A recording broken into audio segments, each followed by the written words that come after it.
ನಮಸ್ಕಾರ.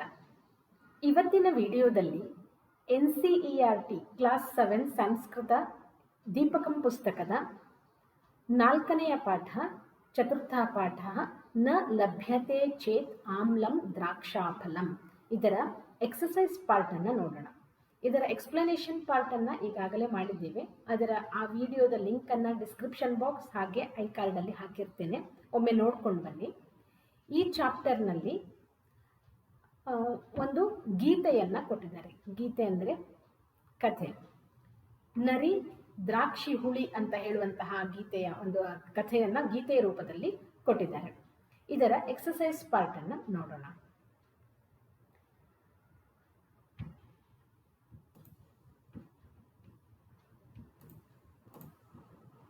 ಮೊದಲಿಗೆ ಏಕಃ ಶೃಗಾಲಃ ಇತಿ ಗೀತಸ್ಯ ಸಾಭಿನಯಂ ಕಕ್ಷಾಯಾಂ ಗಾನಂ ಕುರುವಂತು. ಈ ಚಾಪ್ಟರ್ನಲ್ಲಿ ಕೊಟ್ಟಿರುವಂತಹ ಹಾಡನ್ನು ಅಭಿನಯಂ, ಅಭಿನಯ ಸಮೇತವಾಗಿ ಕ್ಲಾಸಲ್ಲಿ ಹಾಡಿ ಅಂತ ಕೊಟ್ಟಿದ್ದಾರೆ. ಮುಂದೆ ಅಧಃ ಪ್ರದತ್ತಾನಾಂ ಪ್ರಶ್ನಾನಾಂ ಏಕಪದೇನ ಪದದ್ವಯೇನ ವಾ ಉತ್ತರಂ ಲಿಖಂತು. ಇಲ್ಲಿ ಕೊಟ್ಟಿರುವ ಪ್ರಶ್ನೆಗಳಿಗೆ ಏಕಪದ, 1 ವರ್ಡ್ ಅಥವಾ 2 ವರ್ಡ್, ಅವುಗಳಲ್ಲಿ ಉತ್ತರವನ್ನು ಬರಿಬೇಕು ನಾವು. ಕಹ ವನಂ ಗಚ್ಚತಿ, ಕಹ ವನಂ ಗಚ್ಚತಿ. ಕಹ ಅಂದರೆ ಯಾರು, ಇಲ್ಲಿ ಪುಲ್ಲಿಂಗ ಆಗಿದೆ. ಇದು ಕಹ ವನಂ ಗಚ್ಚತಿ, ಯಾರು ವನಕ್ಕೆ ಹೋಗುತ್ತಾನೆ. ಶೃಗಾಲಃ ವನಂ ಗಚ್ಚತಿ. ಶೃಗಾಲಃ ಕಾಂ ಪಶ್ಯತಿ, ಶೃಗಾಲಃ ಕಾಂ ಪಶ್ಯತಿ.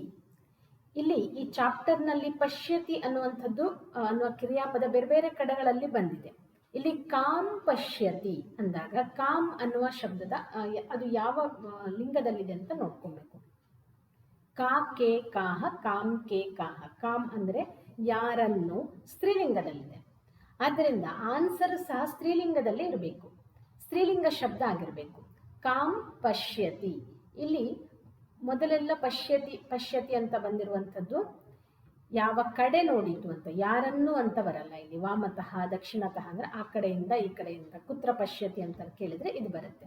ಆದರೆ ಇಲ್ಲಿ ಕಾಂ ಪಶ್ಯತಿ ಅಂತ ಬಂದಿರೋದ್ರಿಂದ ಇಲ್ಲಿ ದ್ರಾಕ್ಷಾಲತಾಂ ಪಶ್ಯತಿ. ಲತಾ ಶಬ್ದ ಆಕಾರ ಅಂತ ಸ್ತ್ರೀಲಿಂಗ, ದ್ರಾಕ್ಷಾಲತಾಂ ಪಶ್ಯತಿ ಅನ್ನುವಂಥದ್ದು ಆನ್ಸರ್ ಆಗ್ತದೆ. ಶೃಗಾಲಸ್ಯ ಮುಖೆ ಕಿಂ ಜಾಯತೆ. ಶೃಗಾಲಸ್ಯ ಮುಖೆ, ಬಾಯಿಯಲ್ಲಿ ಏನು ಬರ್ತದೆ, ಏನು ಹುಟ್ಟುತ್ತದೆ. ಆ ದ್ರಾಕ್ಷಾಲತೆ, ಅದರಲ್ಲಿ ದ್ರಾಕ್ಷಿಯ ಹಣ್ಣು ಇದೆ, ಅದನ್ನು ನೋಡಿ ಅದರ ಬಾಯಿಯಲ್ಲಿ ಏನು ಹುಟ್ಟುತ್ತದೆ. ರಸಃ ಜಾಯತೆ. ಕಿಂ ಜಾಯತೆ, ರಸಃ ಜಾಯತೆ. ಇಲ್ಲಿ ರಸಃ ಎನ್ನುವಂಥದ್ದು ಪುಲ್ಲಿಂಗ ಆಗಿರೋದ್ರಿಂದ ಕಹ ಜಾಯತೆ ಅಂತ ಕೊಟ್ಟಿದ್ರೆ ಸರಿಯಾಗಿರ್ತಾ ಇತ್ತು. ಇಲ್ಲಿ ಕಿಂ ಜಾಯತೆ ಅಂತ ಕೊಟ್ಟಿದ್ದಾರೆ. ಶೃಗಾಲಃ ಕಿಂ ಪಶ್ಯತಿ. ಶೃಗಾಲಃ, ಇಲ್ಲೂ ಸಹ ಶೃಗಾಲಃ ಕಾಂ ಪಶ್ಯತಿ, ಇಲ್ಲಿ ಶೃಗಾಲಃ ಕಿಂ ಪಶ್ಯತಿ. ಈಗ ಪಶ್ಯತಿ ಎನ್ನುವಲ್ಲಿ ಮೊದಲಿಗೆ ದ್ರಾಕ್ಷಾಲತೆಯನ್ನು ನೋಡ್ತದೆ. ಆ ದ್ರಾಕ್ಷಾಲತೆಯಲ್ಲಿ ದ್ರಾಕ್ಷಾ ಫಲಂ ಪಶ್ಯತಿ. ಇಲ್ಲಿ ಫಲಂ ಶಬ್ದ ನಪುಂಸಕ ಇರೋದ್ರಿಂದ ದ್ರಾಕ್ಷಾ ಫಲಂ ಪಶ್ಯತಿ ಅನ್ನುವಂಥದ್ದು ಇಲ್ಲಿ ಆನ್ಸರ್ ಆಗ್ತದೆ. ದ್ರಾಕ್ಷಾ ಫಲಂ ಕುತ್ರ ದೃಶ್ಯತೆ. ದ್ರಾಕ್ಷಾ ಫಲಂ ಕುತ್ರ ದೃಶ್ಯತೆ. ದ್ರಾಕ್ಷಾ ಫಲ ಎಲ್ಲಿ ಕಾಣಿಸ್ತಾ ಇದೆ. ಅದು ಶೃಗಾಲಕ್ಕೆ ದ್ರಾಕ್ಷಿಯ ಹಣ್ಣು ಎಲ್ಲಿ ಕಾಣಿಸ್ತಾ ಇದೆ ಅಂತ ಕೇಳಿದ್ರೆ ಇಲ್ಲಿ ಆನ್ಸರ್ ಇದೆ. ಉಪರಿ ಉಪರಿ ಲತಾಸು ದೃಶ್ಯತೆ ತತ್ ಫಲಂ. ಇದನ್ನೇ ಹಾಗೆ ಬರೆಯೋದಲ್ಲ, ಎಲ್ಲಿ ಕಾಣಿಸ್ತಾ ಇದೆ. ದೃಶ್ಯತೆ ಕುತ್ರ ಅಂದರೆ ಎಲ್ಲಿ. ಲತಾಸು, ಲತಾಸು ಅನ್ನುವಂಥದ್ದು ಸಪ್ತಮಿ ವಿಭಕ್ತಿಯಲ್ಲಿದೆ. ಸಪ್ತಮಿ ವಿಭಕ್ತಿ ಅನ್ನುವಂಥದ್ದು ಸಾಮಾನ್ಯವಾಗಿ ವೇರ್ ಅನ್ನುವುದಕ್ಕೆ ಅಧಿಕರಣ ಅಂತ ಹೇಳ್ತೀವಿ. ಅದನ್ನು ವೇರ್ ಅನ್ನುವ ಕ್ವಶನ್ಗೆ ಆನ್ಸರ್ ಆಗಿ ನಾವು ಸಪ್ತಮಿ ವಿಭಕ್ತಿಯನ್ನು ಉಪಯೋಗಿಸ್ತೇವೆ. ಲತಾಸು ಅನ್ನುವಂಥದ್ದು ಇಲ್ಲಿ ಆನ್ಸರ್ ಆಗ್ತದೆ. ಕಿಂ ಶೃಗಾಲಃ ಪುನಃ ಪುನಃ ಉತ್ಪತತಿ. ಇಲ್ಲಿ ಕಿಂ ಅನ್ನುವಂಥದ್ದು ಮೊದಲಿಗೆ ಬಂದಿದೆ ಅಂದರೆ ಕ್ವಶನ್, ಅಂದರೆ ಅದು ಮಾಡ್ತದೆಯಾ ಹಾಗೆ ಅನ್ನುವಂಥರ. ಶೃಗಾಲಃ ಪುನಃ ಪುನಃ ಉತ್ಪತತಿ ಕಿಂ. ಅಂತ. ಶೃಗಾಲಹ ಅಂದರೆ ನರಿ ಪುನಃ ಪುನಃ ಮತ್ತೆ ಮತ್ತೆ ಆ ದ್ರಾಕ್ಷಿ ಹಣ್ಣುಗಳನ್ನು ಪಡೀಲಿಕ್ಕೆ ಹಾರ್ತದ ಅಂತ ಕ್ವಶನ್. ಇಲ್ಲಿ ಶೃಗಾಲಹ ಕಿಂ ಉತ್ಪತ್ತತಿ ಆಗಲ್ಲ, ಇಲ್ಲಿ ಏನನ್ನು ಅನ್ನುವ ಅರ್ಥದಲ್ಲಿ ಅಲ್ಲ, ಮಾಡ್ತದ ಅನ್ನುವಂತಹ ಕ್ವಶನ್ ಇಲ್ಲಿ. ಇದಕ್ಕೆ ಆನ್ಸರು ಆಮ್ ಅಥವಾ ನಾ, ಹೌದು ಇಲ್ಲ ಎನ್ನುವಂತಹ ಆನ್ಸರ್ ಅಲ್ಲಿ. ಶೃಗಾಲಹ ಪುನಃ ಪುನಃ ಉತ್ಪತ್ತಿತಿ ಕಿಂ, ಆ ದ್ರಾಕ್ಷಿ ಹಣ್ಣನ್ನು ಪಡೀಲಿಕ್ಕೆ ಮತ್ತೆ ಮತ್ತೆ ಹಾರ್ತದ ಅಂತ ಕೇಳಿದ್ರೆ ಆನ್ಸರು ಆಮ್, ಹೌದು ಅಂತ ಅರ್ಥ. ಹಾಗೆ ಕಿಂ ಶೃಗಾಲಹ ದ್ರಾಕ್ಷಾಫಲಂ ಪ್ರಾಪ್ನೋತಿ, ನರಿಯು ದ್ರಾಕ್ಷಿಯ ಹಣ್ಣನ್ನ ಪಡಿತದ ಕೊನೆಯಲ್ಲಿ, ಕೊನೆಯಲ್ಲಿ ಅಂತ ಇಲ್ಲಿ ಅಧ್ಯಾಹಾರ ಸಿಗ್ತದ ಅದಕ್ಕೆ ಅಂತ ಕ್ವಶನ್ ಇಲ್ಲಿ ಕಿಂ ಅನ್ನುವಂಥದ್ದು. ನ ಅಂತ ಆನ್ಸರ್, ಅದಕ್ಕೆ ಕೊನೆಗೆ ದ್ರಾಕ್ಷಿ ಹಣ್ಣು ಸಿಗೋದಿಲ್ಲ ಅದಕ್ಕೆ. ಸೊ ಇವಿಷ್ಟು ಆನ್ಸರ್. ಅಧಃ ಪ್ರದತ್ತಾನಾಂ ಪ್ರಶ್ನಾನಾಂ ಪೂರ್ಣವಾಕ್ಯೇನ ಉತ್ತರಂ ಲಿಖಂತು. ಇಲ್ಲಿ ಕಂಪ್ಲೀಟ್ ಸೆಂಟೆನ್ಸ್ ಅಲ್ಲಿ ಬರಿಬೇಕು. ಶೃಗಾಲಹ ಕಥಂ ವನಂ ಗಚ್ಚತಿ, ನರಿಯು ಹೇಗೆ, ಕಥಂ ಅಂದರೆ ಹೇಗೆ, ಹೇಗೆ ವನಕ್ಕೆ ಹೋಗ್ತದೆ. ಇಲ್ಲಿ ನಾವು ಗೀತೆಯಲ್ಲಿ ನೋಡಿದ್ರೆ ಸೆಕೆಂಡ್ ಲೈನಲ್ಲೇ ಬರ್ತದೆ. ಶೃಗಾಲಹ ವನಂ ಗಚ್ಚತಿ, ಹೇಗೆ, ಪಿಪಾಸಯ ಬುಭುಕ್ಷಯ ವನಂ ಗಚ್ಚತಿ. ಆದ್ದರಿಂದ ಆನ್ಸರು ಶೃಗಾಲಹ ಪಿಪಾಸಯ ಬುಭುಕ್ಷಯ ವನಂ ಗಚ್ಚತಿ, ಅದು ಹಸಿವೆಯಿಂದ ಹಾಗೆ ಬಾಯಾರಿಕೆಯಿಂದ ವನಕ್ಕೆ ಹೋಗ್ತದೆ. ವನಂ ಗತ್ವಾ ಶೃಗಾಲಸ್ಯ ಕಿಂ ಜಾಯತೆ. ವನಂ ಗತ್ವಾ, ಗಚ್ಚತಿ ಅಂದ್ರೆ ಹೋಗುವಂಥದ್ದು, ಗತ್ವಾ ಅಂದ್ರೆ ತ್ವಾ ಪ್ರತ್ಯಯ ಅಂತ ಹೇಳ್ತೀವಿ ಇಲ್ಲಿ, ಹೋಗಿ ಅಂತ, ಹೋದಾಗ ಅದಕ್ಕೆ ಏನಾಗ್ತದೆ, ಕಾಡಿಗೆ ಹೋದಾಗ ನರಿಗೆ ಏನಾಗ್ತದೆ. ವನಂ ಗತ್ವಾ ಶೃಗಾಲಸ್ಯ ಕಿಂ ಜಾಯತೆ, ಅದಕ್ಕೆ ಕಾಡಿಗೆ ಹೋದಾಗ ಏನಾಗ್ತದೆ ಅಂತ ಇಲ್ಲಿ ಕ್ವಶನ್. ಇಲ್ಲಿ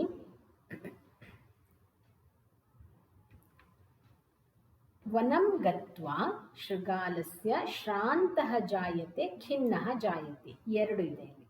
ಹಾಗೆ ಸ್ವೇದಃ ತೃಷಃ ಅದನ್ನು ಹಾಕ್ಬೋದು. ಶ್ರಾಂತಃ ಖಿನ್ನಃ ಸ್ವೇದಃ ತೃಷಾಚ ಜಾಯತೆ, ಈ ನಾಲ್ಕನ್ನು ಸಹ ಹಾಕ್ಬೋದು ಇಲ್ಲಿ. ವನಂ ಗತ್ವಾ ಶೃಗಾಲಸ್ಯ ಶ್ರಾಂತಃ ಖಿನ್ನಃ ಸ್ವೇದಃ ತೃಷಾ ಚ ಜಾಯತೆ. ಶೃಗಾಲಹ ದ್ರಾಕ್ಷಾಫಲಂ ಕುತ್ರ ಪಶ್ಯತಿ, ನರಿಯು ದ್ರಾಕ್ಷಿಯ ಹಣ್ಣನ್ನು ಎಲ್ಲಿ ನೋಡಿತು. ಶೃಗಾಲಹ ದ್ರಾಕ್ಷಾಫಲಂ ಲತಾಸು ಉಪರಿ ಅಥವಾ ಲತಾಸು ಪಶ್ಯತಿ ಅಂತ ಹೇಳ್ಬೋದು.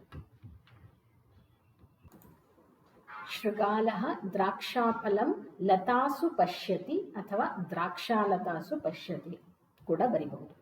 ದ್ರಾಕ್ಷಾಫಲಂ ದೃಷ್ಟ್ವಾ ಕಸ್ಯ ಮುಖೇ ರಸಃ ಜಾಯತೆ, ದ್ರಾಕ್ಷಿಯ ಹಣ್ಣನ್ನು ನೋಡಿ, ದೃಷ್ಟ್ವಾ ಇಲ್ಲಿ ಗತ್ವಾ ತರ ದೃಷ್ಟ್ವಾ ನೋಡಿ, ಅಲ್ಲಿ ಸೆಂಟೆನ್ಸ್ ಕಂಪ್ಲೀಟ್ ಆಗಿಲ್ಲ. ಪಶ್ಯತಿ ಅನ್ನುವಂಥದ್ದು ಸೆಂಟೆನ್ಸ್ ಕಂಪ್ಲೀಟ್ ಆಗ್ತದೆ ಕ್ರಿಯಾಪದದಲ್ಲಿ, ಆದರೆ ದೃಷ್ಟ್ವಾ ಅಂದರೆ ನೋಡಿ. ಮುಂದೆ ಸೆಂಟೆನ್ಸಿನ ಮುಂದೆ ಇದೆ ಏನು, ಕಸ್ಯ ಮುಖೇ ರಸಃ ಜಾಯತೆ, ಕಸ್ಯ ಅಂದರೆ ಯಾರ ಬಾಯಿಯಲ್ಲಿ ರಸವು ಹುಟ್ಟುತ್ತದೆ. ಇಲ್ಲಿ ಶೃಗಾಲಸ್ಯ ಮುಖೇ, ದ್ರಾಕ್ಷಾಫಲಂ ದೃಷ್ಟ್ವಾ ಶೃಗಾಲಸ್ಯ ಮುಖೇ ರಸಃ ಜಾಯತೆ. ಅಂತೆ ಶೃಗಾಲಹ ಕಿಂ ವದತಿ, ಅಂತೆ ಕೊನೆಯಲ್ಲಿ ಶೃಗಾಲಹ ನರಿಯು ಏನನ್ನು ಹೇಳ್ತದೆ. ದ್ರಾಕ್ಷಿ ಹಣ್ಣು ಸಿಗದೆ ಹೋದಾಗ ನರಿ ಏನನ್ನ ಹೇಳ್ತದೆ. ಅಂತೆ ಶೃಗಾಲಹ ಆಮ್ಲಂ ದ್ರಾಕ್ಷಾಫಲಂ ಇತಿ ವದತಿ. ಅಂತೆ ಶೃಗಾಲಹ ಆಮ್ಲಂ ದ್ರಾಕ್ಷಾಫಲಂ ಇತಿ ವದತಿ. ಮುಂದೆ ಅತ್ರ ಇದಂ ಅವಧೇಯಂ, ಅಸ್ಮಿನ್ ಪಾಠೆ ಜಾಯತೆ ಲಭತೆ ಪಲಾಯತೆ ಇತಿ ಏತಾದೃಶಾನಿ ಕ್ರಿಯಾಪದಾನಿ ಸಂತಿ. ಈ ಚಾಪ್ಟರ್ನಲ್ಲಿ ನಾವು ನೋಡಿರೋ ಕೆಲವೊಂದು ಕ್ರಿಯಾಪದಗಳು ಎಂಡಲ್ಲಿ ತಿ ಅಂತ ಬರಲ್ಲ, ಅಥವಾ ಇವಾಗ ಪಶ್ಯತಿ, ಧಾವತಿ ಅವುಗಳೆಲ್ಲ ಎಂಡಲ್ಲಿ ತಿ ಅಂತ ಬರ್ತದೆ, ಆದರೆ ಇಲ್ಲಿ ತೇ ಅಂತ ಬರ್ತದೆ ಕೆಲವೊಂದು ಕ್ರಿಯಾಪದಗಳು, ಜಾಯತೆ, ಲಭತೆ, ಪಲಾಯತೆ ಈ ರೀತಿಯಲ್ಲಿ.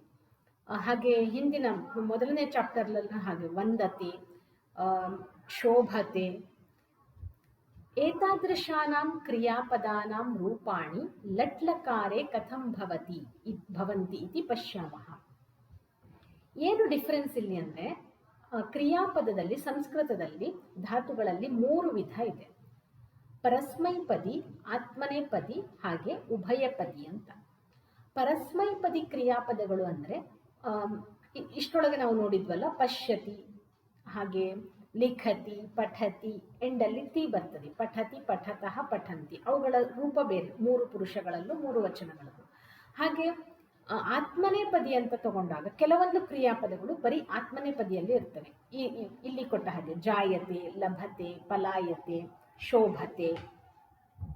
ಹಾಗೆ ಇನ್ನು ಕೆಲವು ಕ್ರಿಯಾಪದಗಳು 2 ರೂಪದಲ್ಲಿ ಬರ್ತವೆ. ಉದಾಹರಣೆಗೆ ಧಾವತಿ ತಗೊಂಡ್ರೆ ಧಾವತಿ ಅದರಲ್ಲೂ ಬರೀಬಹುದು, ಧಾವತೆ ಅದರಲ್ಲೂ ಬರ್ತದೆ. ಅಥವಾ ಪಚ್ಚತಿ ಎನ್ನುವಂಥದ್ದು ಪಚ್ಚತಿ, ಪಚತೆ ಅಂತಲೂ ಬರ್ತದೆ. ಹಾಗಿದ್ರೆ ಯಾವುದನ್ನು ಯಾವಾಗ ಯೂಸ್ ಮಾಡಬೇಕು, ಅಥವಾ ಯಾವ ಧಾತು ಪರಸ್ಮೈಪದಿಯಲ್ಲಿರ್ತದೆ, ಆತ್ಮನೇಪದಿಯಲ್ಲಿರ್ತದೆ, ಹಾಗೆ ಉಭಯಪದಿಯಲ್ಲಿರ್ತದೆ ಅಂತ ಕೇಳಿದ್ರೆ, ಅದು ನಾವು ಕಾವ್ಯಗಳನ್ನು ಅಥವಾ ಪುಸ್ತಕಗಳನ್ನು ಓದಿ ಅವುಗಳಲ್ಲಿ ಸಿಗ್ತದೆ. ಹಾಗೆ ಕೆಲವು ಹೆಚ್ಚಿನ ಎಲ್ಲ ಕ್ರಿಯಾಪದಗಳು ಇದು ಪರಸ್ಮೈಪದಿ, ಇದು ಆತ್ಮನೇಪದಿ, ಇದು ಉಭಯಪದಿ ಅಂತ ಆಲ್ರೆಡಿ ಡಿಫೈನ್ ಮಾಡಿದ್ದಾರೆ. ನಾವು ಅದನ್ನು ಚೇಂಜ್ ಮಾಡೋಕ್ಕೆ ಆಗಲ್ಲ. ಒಂದು ಮೂಲದ ಪ್ರಕಾರ ಪದಿ ಧಾತು ಅಂದರೆ ನಾವು ಬೇರೆಯವರಿಗೆ, ಪರ ಅಂದರೆ ಬೇರೆಯವರಿಗೆ ಕುರಿತಾಗಿ ಹೇಳುವಂಥದ್ದು ಅಂತ.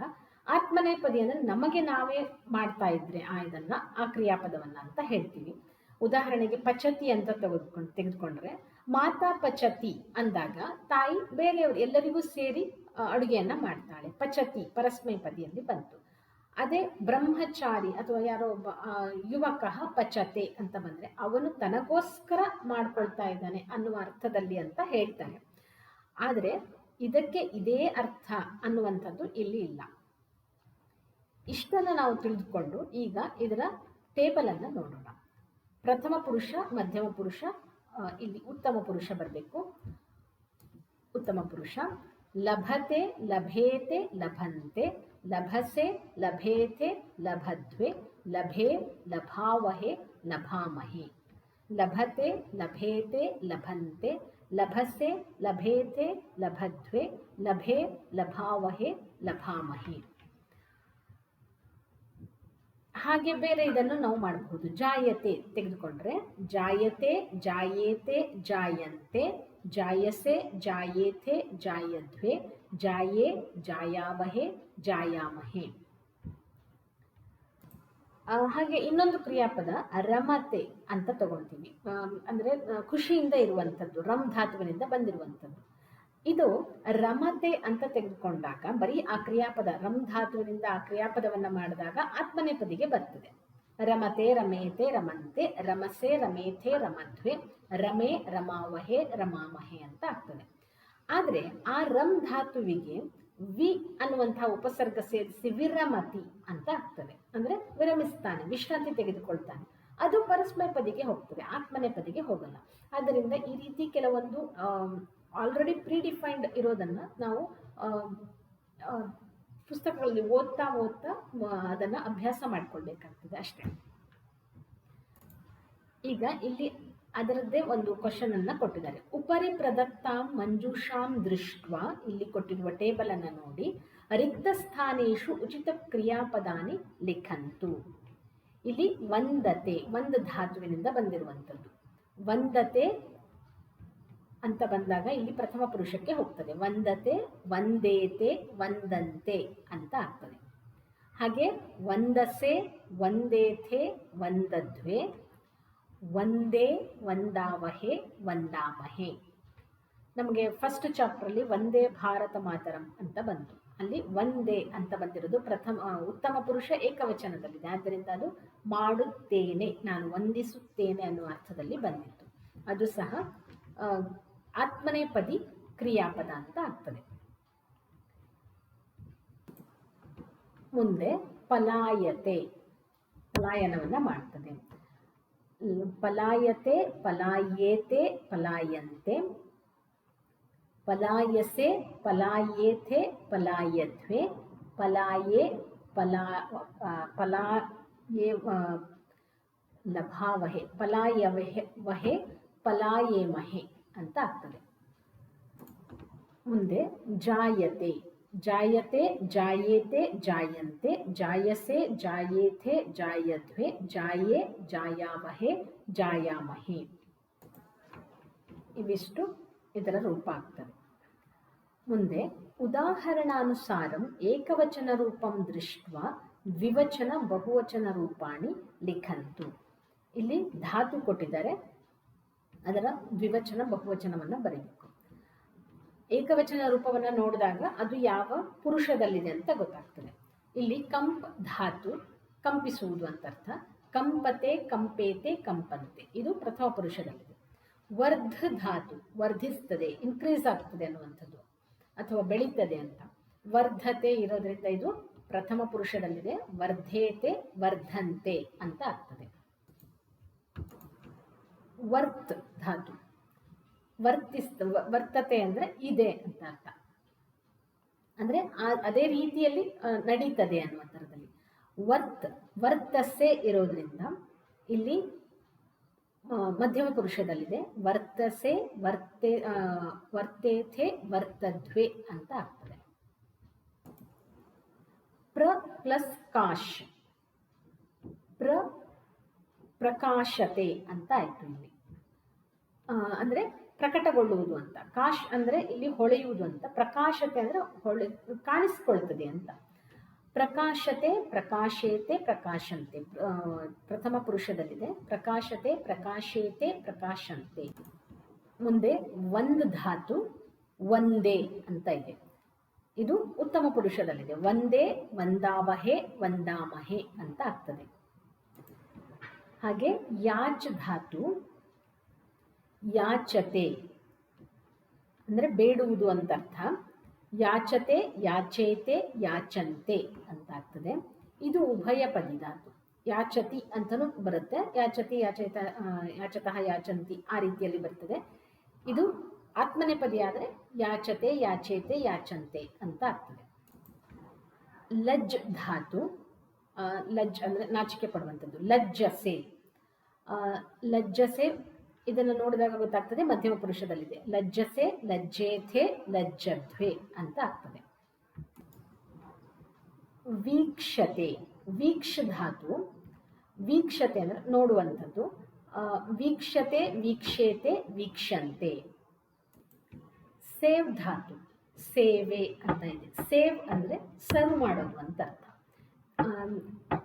ಸೇವಿಸುತ್ತಾರೆ ಅಂತ ಅರ್ಥದಲ್ಲಿ ಸರ್ವ್ ಮಾಡುವಂಥದ್ದು. ಸೇವೆ ಸೇವಾವಹೆ ಸೇವಾಮಹೆ ಅಂದರೆ ಉತ್ತಮ ಪುರುಷದಲ್ಲಿದೆ. ಸೇವೆ ಸೇವಾವಹೆ ಸೇವಾಮಹೆ. ಮತ್ತೆ ಒಂದು ಧಾತುವಿನಲ್ಲಿದೆ ವಂದಸೆ ಅಂತ ಇದೆ. ಇಲ್ಲಿ ಒಂದೇ ಇದೆ, ಉತ್ತಮ ಪುರುಷದಲ್ಲಿತ್ತು. ಇಲ್ಲಿ ಮಧ್ಯಮ ಪುರುಷದಲ್ಲಿದೆ. ವಂದಸೆ ವಂದೇಥೆ ವಂದಧ್ವೆ ಅಂತ ಆಗ್ತದೆ. ಕೊನೆಯದಾಗಿ ಶುಭ ಧಾತು ಶೋಭತೆ. ಶುಭ ಅಂದರೆ ಶೈನ್ ಆಗುವಂಥದ್ದು ಅಂತ. ಶೋಭತೆ ಪ್ರಥಮ ಪುರುಷದಲ್ಲಿದೆ. ಶೋಭತೆ ಶೋಭೇತೆ ಶೋಭಂತೆ. ಮುಂದೆ ಉದಾಹರಣಾನುಸಾರಂ ವಾಕ್ಯದ್ವಯಂ ಲಿಖಂತು. ಇಲ್ಲಿ ಶತ್ರು ಪಲಾಯ್ ಧಾತು ಇದೆ. ಪಲಾಯತೆ ಅಂತಾಯಿತು. ಚೋರಾಹ ಪಲಾಯಂತೆ. ಇಲ್ಲಿ ಏಕವಚನದಲ್ಲಿದೆ, ಬಹುವಚನದಲ್ಲಿದೆ. ವೃಕ್ಷಃ ವರ್ಧತೆ ಬಾಲಾಹ ವರ್ಧಂತೆ ಅಂತ ಆಗ್ತದೆ. ಛಾತ್ರಃ ಒಂದು ಧಾತು ವಂದತೆ ಭಕ್ತಾಹ ವಂದಂತೆ. ವೈದ್ಯಃ ವೀಕ್ಷತೆ ಪ್ರೇಕ್ಷಕಾಃ ವೀಕ್ಷಂತೆ. ಕರ್ಮಚಾರಿ ಸೇವತೆ ಮಹಿಳಾಃ ಸೇವಂತೆ.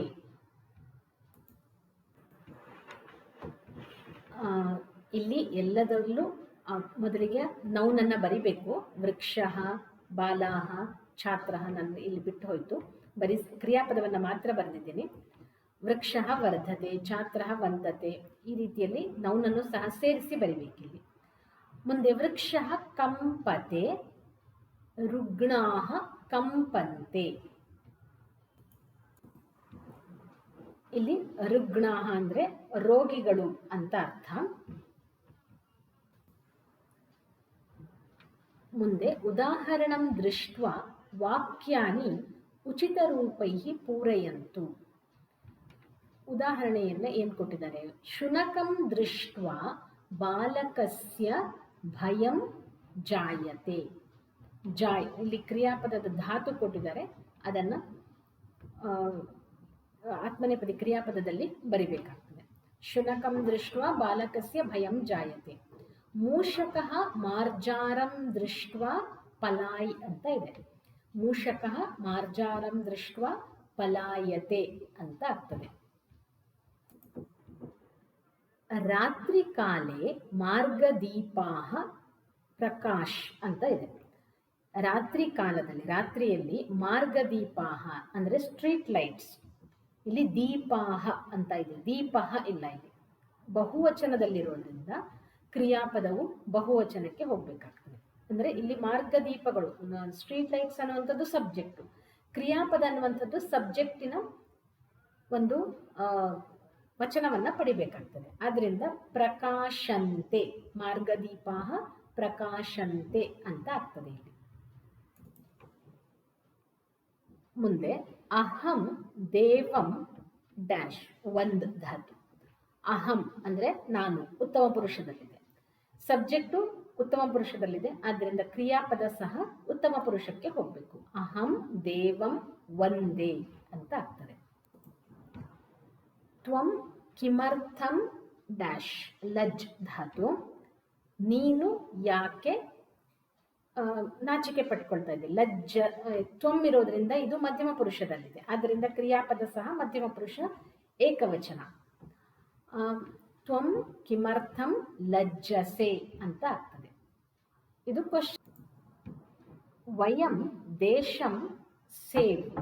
ವಯಂ ಅಂದ್ರೆ ನಾವು, ದೇಶವನ್ನ ಸರ್ವ್ ಮಾಡೋಣ ಅಂತ, ಅಂದ್ರೆ ದೇಶದ ಸೇವೆಯನ್ನ ಮಾಡೋಣ ಅಂತ. ಇಲ್ಲಿ ವಯಂ ನಾವು ಅನ್ನುವಂಥದ್ದು ಸಬ್ಜೆಕ್ಟು, ಉತ್ತಮ ಪುರುಷ ಬಹುವಚನದಲ್ಲಿದೆ, ಆದ್ದರಿಂದ ಸೇವ್ ಧಾತುವಿನ ಉತ್ತಮ ಪುರುಷ ಬಹುವಚನಕ್ಕೆ ಹೋಗಬೇಕು. ಆತ್ಮನೇಪದಿಯಲ್ಲಿ ಸೇವೆ, ಸೇವಾವಹೆ, ಸೇವಾಮಹೆ ಅಂತ ಆಗ್ತದೆ ಉತ್ತಮ ಪುರುಷ. ಸೊ ಬಹುವಚನ ಅನ್ನುವಂಥದ್ದು ಸೇವಾಮಹೆ ಅಂತ ಆಗ್ತದೆ.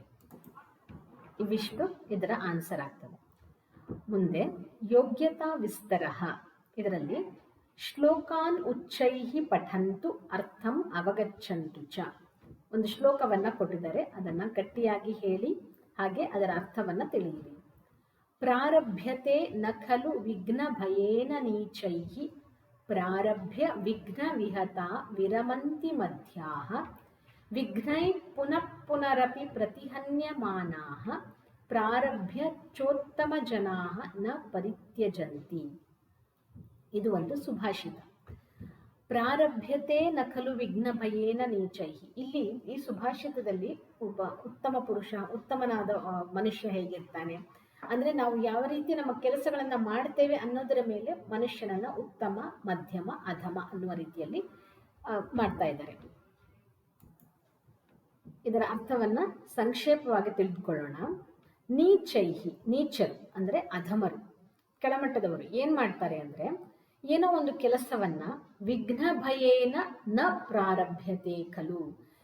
ಯಾವುದೋ ಒಂದು ಕೆಲಸವನ್ನ ಪ್ರಾರಂಭ ಮಾಡಬೇಕು, ಏನೋ ಒಂದು ಅವರ ಗುರಿ ಇರಬಹುದು, ಏನೋ ಒಂದು ಆಸೆ ಇರಬಹುದು, ಪ್ರಾರಂಭ ಮಾಡಬೇಕು ಅಂತ ಆಸೆ ಇದೆ, ಆದ್ರೆ ಮುಂದೆ ಏನಾದ್ರೂ ವಿಘ್ನ ಬರಬಹುದೇನೋ, ನಾನು ಇದನ್ನ ಏನೋ ಬಿಸ್ನೆಸ್ ಇರಬಹುದು, ಯಾವುದೇ ಇರಬಹುದು, ಮುಂದೆ ವಿಘ್ನ ಬಂದ್ರೆ ಇದು ಕಂಪ್ಲೀಟ್ ಆಗದೆ ಇದ್ರೆ ನನ್ನಿಂದ ಅನ್ನುವ ಭಯದಿಂದಲೇ ಪ್ರಾರಂಭವನ್ನೇ ಮಾಡೋದಿಲ್ಲ ಕೆಲಸವನ್ನ. ಇಲ್ಲಿ ನೀಚೈಹಿ, ನೀಚರು. ನೀಚರು ಅಂದ್ರೆ ಈ ಅದನ್ನ ಆ ಕೆಲಸವನ್ನ ಮಾಡದೇ ಇರೋದ್ರಿಂದ ಅದಕ್ಕೆ ಕೊನೆಯ ಒಂದು ಲೆವೆಲ್ ಅನ್ನ ಕೊಟ್ಟಿದ್ದಾರೆ ಅಷ್ಟೇ. ಪ್ರಾರಭ್ಯ ವಿಘ್ನ ವಿಹತ ವಿರಮಂತಿ ಮಧ್ಯಾಹ. ಮಧ್ಯಮರಾದವರು ಏನ್ ಮಾಡ್ತಾರೆ, ಕೆಲಸವನ್ನ ಪ್ರಾರಂಭಿಸ್ತಾರೆ, ಏನೋ ಒಂದು ಬಿಸ್ನೆಸ್ ಅನ್ನ ಅಥವಾ ಏನೋ ಒಂದು ಕಾರ್ಯವನ್ನ ಪ್ರಾರಂಭಿಸ್ತಾರೆ, ಆದರೆ ಅದಕ್ಕೆ ವಿಘ್ನ, ಯಾವುದೇ ಕಾರ್ಯವಿರಲಿ, ಅದು ಒಳ್ಳೆಯ ಕಾರ್ಯ ಅಂತಾದ್ರೆ ವಿಘ್ನ ಬಂದೇ ಬರ್ತದೆ. ವಿಘ್ನ ಬಂದರೆ ಅದನ್ನ ಇಷ್ಟೇ ನನ್ನಿಂದ ಆಗಲ್ಲ ಅಂತ ಹೇಳಿ ವಿರಮಂತಿ ಅಂದ್ರೆ ವಿರಮಿಸ್ತಾರೆ, ಬಿಟ್ಟು ಬಿಡ್ತಾರೆ, ಆ ಕೆಲಸವನ್ನು ಮುಂದಕ್ಕೆ ಹೋಗೋದಿಲ್ಲ. ನೀಚರಾದವರು ಅಧಮರು ಏನು ಮಾಡ್ತಾರೆ, ವಿಘ್ನ ಬರುತ್ತೆ, ಏನಾದರೂ ಪ್ರಾಬ್ಲಮ್ ಬರಬಹುದೇನೋ ಅನ್ನುವ ಹೆದರಿಕೆಯಿಂದ ಕೆಲಸವನ್ನ ಪ್ರಾರಂಭವನ್ನೇ ಮಾಡಲ್ಲ. ಮಧ್ಯಮರಾದವರು ಏನು ಮಾಡ್ತಾರೆ, ಕೆಲಸ ಪ್ರಾರಂಭಿಸ್ತಾರೆ, ಆದರೆ ಮಧ್ಯದಲ್ಲಿ ಏನಾದರೂ ಪ್ರಾಬ್ಲಮ್ ಬಂದರೆ ಅದನ್ನು ಅಷ್ಟಕ್ಕೆ ನಿಲ್ಲಿಸಿ ಬಿಡ್ತಾರೆ. ವಿಘ್ನೈ ಪುನಃ ಪುನರಪಿ ಪ್ರತಿಹನ್ಯಮಾನಾಃ ಪ್ರಾರಭ್ಯ ಚೋತ್ತಮ ಜನಾಃ ನ ಪರಿತ್ಯಜಂತಿ. ಉತ್ತಮ ಜನಾಃ ಚ ಅನ್ನುವಂಥದ್ದು ಇಲ್ಲಿ ಚ ಉತ್ತಮ ಜನಾಃ ಚೋತ್ತಮ ಜನಾಃ ಸಂಧಿಯಾಗಿದೆ. ಅಲ್ಲಿ ಚ ಉತ್ತಮ ಜನಾಃ, ಉತ್ತಮರಾದವರು ಏನು ಮಾಡ್ತಾರೆ, ವಿಘ್ನಗಳು ಬರ್ತವೆ, ಅದು ಪುನಃ ಪುನಃ ಬಂದರೂ ಸಹ, ಪುನಃ ಪುನರಪಿ ವಿಘ್ನಗಳು ಬಂದರೂ ಸಹ ಅವುಗಳನ್ನು ಪ್ರತಿಹನ್ಯಮಾನಾಃ ನಿವಾರಿಸಿಕೊಂಡು ಅದನ್ನ ಕಂಪ್ಲೀಟ್ ಮಾಡ್ತಾರೆ. ಪ್ರಾರಂಭಿಸಿದ್ದು ಅದಕ್ಕೆ ವಿಘ್ನಗಳನ್ನ ಬಂದರೂ ಸಹ ಪ್ರತಿಹನ್ಯ ನಿವಾರಿಸಿಕೊಳ್ತಾರೆ ಹೊರತು ನ ಪರಿತ್ಯಜಂತಿ, ಅದನ್ನ ಬಿಟ್ಟು ಬಿಡುವುದಿಲ್ಲ ಅನ್ನುವಂಥದ್ದು ಈ ಸುಭಾಷಿತದ ಅರ್ಥ. ಇಲ್ಲಿ ಪ್ರಾರಭ್ಯತೆ ಅನ್ನುವಂಥದ್ದು ಆತ್ಮನೇಪದಿಯಲ್ಲಿದೆ. ಆಗ್ಲೇ ಹೇಳಿದಾಗೆ ವಿರಮಂತಿ, ರಮತೆ ಅನ್ನುವಂಥದ್ದು ಆತ್ಮನೇಪದಿ, ವಿರಮತಿ ಅನ್ನುವ ಒಂದು ವಿ ಉಪಸರ್ಗ ಬಂದಾಗ ಪರಸ್ಮೈಪದಿಗೆ ಹೋಯ್ತು. ಇಲ್ಲಿ ಪರಿತ್ಯಜಂತಿ ಪರಸ್ಮೈಪದಿಯಲ್ಲಿ ಇದೆ.